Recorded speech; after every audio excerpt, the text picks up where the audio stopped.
Have you stopped and thought, what is the purpose of my life? And I ask each and every one of you, have you stopped to think about the purpose of your life?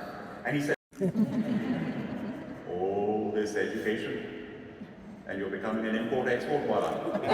Get a proper job. And of course, when you start an entrepreneurial journey, everyone thinks you don't have a chance. They mean well. They don't want you to fail. He became my greatest fan once we succeeded. One of the points the High Commissioner made is, why is the Parsi community so successful? And I think one of the reasons is that we are different and we are better. Now, I'm not saying that in any arrogant way. In fact, at Harvard, there was once a professor who said, you are here, you've got to be confident, but not arrogant. You've got to be ambitious, but you've got to be humble. You've got to be ambitious. So I say that very ambitiously. We are phenomenal. And Karan Bilimoria, the things that he said, and I'm quoting him, he said, we admire more, a community we admire more, who have contributed more and disproportionately. And he was delighted to meet the young people over here. He said specifically, being different and being the most adaptive community and an example of integration where we've maintained our identity and yet we've integrated into India. And he said the most successful community India has ever seen. Isn't that wonderful? Coming from the High Commissioner himself, I think that's fantastic. So, says this, and what he did not say. One of the reasons I think we have done so well and been so accepted in India, and Vada Dasuji is here with us, with our community settling on the west coast of India in Gujarat. How did we survive for over a century? My grandmother's a Bharucha. They've just done some carbon tracing that in Bharuch, they've dated the settlements there going back 1,000 years. So it's a fact that we've been in India for over 1,000 years. How have we managed? And yes, there were a few turbulent times. On the whole, we've done really well. And I think one of the reasons is, it's just not good enough to be the best in the world. You've got to be the best for the world. And we have always been the best for the world. We've always put back, not only into our own community, into the wider community. And that's why Mahatma Gandhi said, Parsi, thy name is charity. And in numbers beneath contempt, but in contribution beyond compare. And that, I think, is something to be proud of. In this very hall, every year, the Lord Mayor holds the Lord Mayor's curry lunch. 2,000 people buy tickets. I don't know what the latest price is, probably £200 a ticket. And there are auctions and whatever. Cobra Beer have donated thousands and thousands of pounds of Cobra Beer a year, every year for the last 16 years. We've raised over £3 million for the Armed Forces charity right here in this Guildhall with the Lord Mayor. So that is what we can do. Does it go back? Does it go back 3,500 years to the Prophet Zoroastrian? If you read his story about how he wasn't listened to and how eventually he got his message through, does it go back 2,500 years ago to Cyrus the Great? But I tell you, however far back you want to go, you've got to look at absolutely today. In Hyderabad, I drove past the new Secretariat building. Who's it built by? By Shahpur Mystery and Balaji Mysteries. The new Parliament building in Delhi, who's that built by? By the Tatars. And just now in the press over here, the latest excitement is a brand new gigafactory of batteries is being built here in the UK by none other than the Tatars and Jaguar Land Rover in Somerset. So this is what the Parsis are doing today. When people say, oh, the Parsis were great one day. I'm sorry, this is not in the past. I'm talking to you. You are the future. It's happening right now, and you are going to make it happen in the future just as much, if not more. And I have faith in that.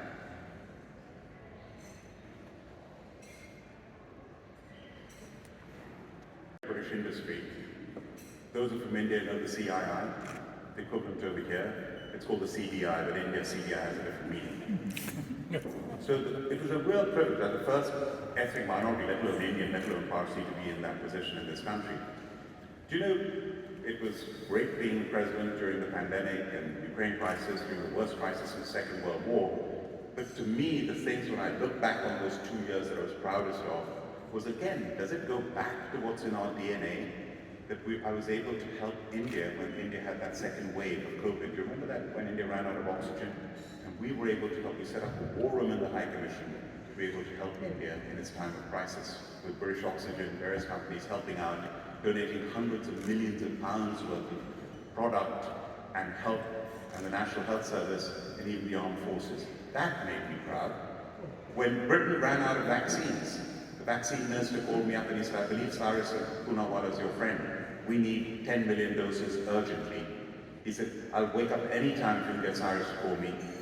I got on the phone with Cyrus, we got over to the minister, and we sent over 5 million doses, the first time the Serum Institute of India ever exported any vaccines to the West. And we helped Britain, and we helped save people and save lives over here. When the Ukraine war started,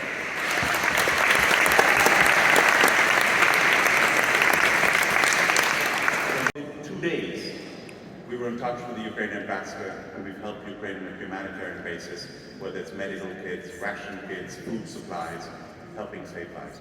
Nobody told me to do that. It had never been done by a CBI president ever before. And I'm convinced it is my Zoroastrian Parsi heritage that just made me do that sort of thing instinctively. And I think that's within all of us, and we should never take it for granted. Problem, solution, action. That's what it's all about. And entrepreneurs, how many of you in this room are entrepreneurs? Can I just see a show of hands? Fantastic. You resonate with this. The one word that describes entrepreneurs more than any other word is a very short word: guts. You've got to have the guts to do it. If I asked you those, how many of you want to start up your own business? Can I see a show of hands? How many of you want to start up your own business? Will you have the guts to do it? It takes guts.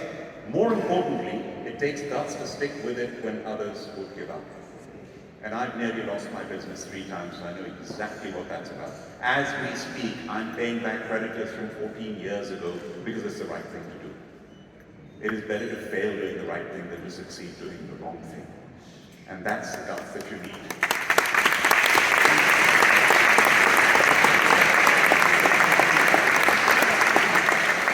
There's one other word that I think we all take for granted. And in the middle of the pandemic, Professor Frances Fry of Harvard Business School gave us a lecture on trust. And I will summarize that 1-hour lecture in 1 minute. She described trust as a triangle. To get trust from people, you've got to be authentic. It's a real you. You've got to have the logic. That means you've got to have the professional capability to deliver what you're promising you're going to do. And the third thing is empathy. Are you in it for yourself, or are you in it for you? So authenticity, logic, and empathy, and you can get trust from anyone. And I would say to you that the Parsis have been phenomenal in gaining trust throughout the centuries by practicing that triangle of trust. And I'll give you an example of this. When I became the UK chair of the Indo-British Partnership, I was introduced to my counterpart, the Indian co-chair, 20 years ago, Narayan Murthy, founder of Infosys, one of the greatest entrepreneurs on this planet. And the first words he said to me, "Very nice to meet you. I've never met a bad Parsi." And just a few weeks ago, I was in number 10 Downing Street. Rishi Sunak had a garden event party. I was there, and his mother-in-law was there. So you know Rishi Sunak, our Prime Minister, when he was married to Narayan Murthy's daughter, Akshata. So I was talking to his wife, and I reminded her of this story of what her husband had said 20 years ago. She used to work for the Tatars for many years. She said, "I'll go even further. I've never met a Parsi who cheats."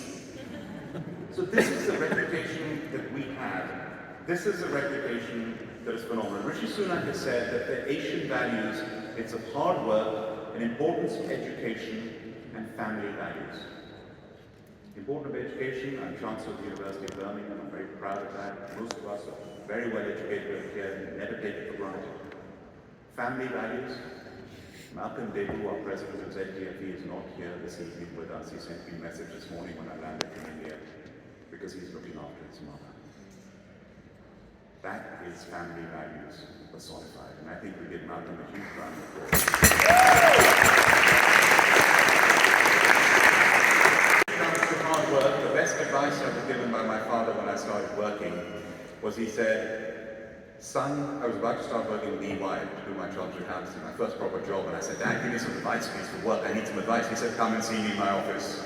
I had to get an appointment with his ADC, and I sat in this huge office, and he gave me this advice which I'll never forget. Two things he said.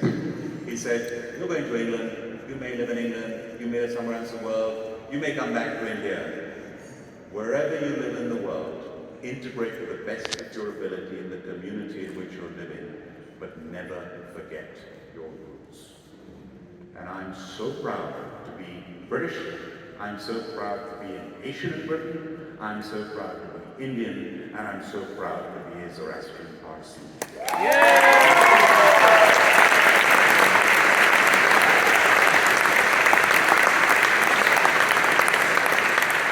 And the second advice he gave me that I will never forget, he said, son, you're starting at the bottom. You'll be given lots of jobs, lots of tasks. The first thing when you're given a task, do it. The next thing is do that little bit extra that you were not asked to do. And that's the best advice I've been given in my life. Because my father was saying, be creative, be innovative, take the initiative, and always go the extra mile. And I will put to you that the Zoroastrian Parsi community for millennia have always gone the extra mile, and that has set us apart.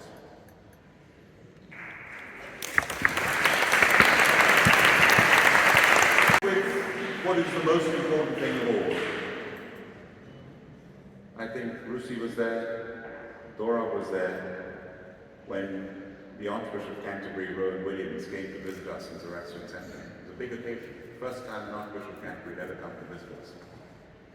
And I welcomed him, and then he made his speech, and he said, Lord Bilimoria in his speech has used the word integrity twice. And he said the word integrity, the Zoroastrian Parsi community are renowned for their integrity. And he said it comes from the Latin and Greek words integer and integrum, which means wholes. You cannot practice integrity if you're fragmented in front of the light. You can only practice integrity if you're whole and complete as an individual. And that is why the motto that I have on my coat of arms is to aspire and achieve. And my company's motto is to aspire and achieve against all odds with integrity. So you come up with an idea, you want to go and do it, you make it happen with little or no means, you make it happen against all the odds, but most importantly, you do it the right way, you do it with intent. And that is what I think it's all about. And all I have now is to wish you good luck. Good luck for the rest of the conference. Good luck for the rest of your lives. That's quite flippant, isn't it? But the best definition of luck that I ever heard was in the Harvard Business School classroom, where luck is when determination meets opportunity. I visualize it as waves that go past your life. If you are determined, you might just catch one of those waves. If you're not determined, the waves will go past you all your life. So get determined and be lucky. And most importantly, believe in yourselves and believe in our wonderful, special, unique community, the Zoroastrian community. We are very lucky to be part of this community. Believe in it, because your beliefs become your thoughts become your words become your actions become your habits form your character, and your character determines your destiny. Thank you very much.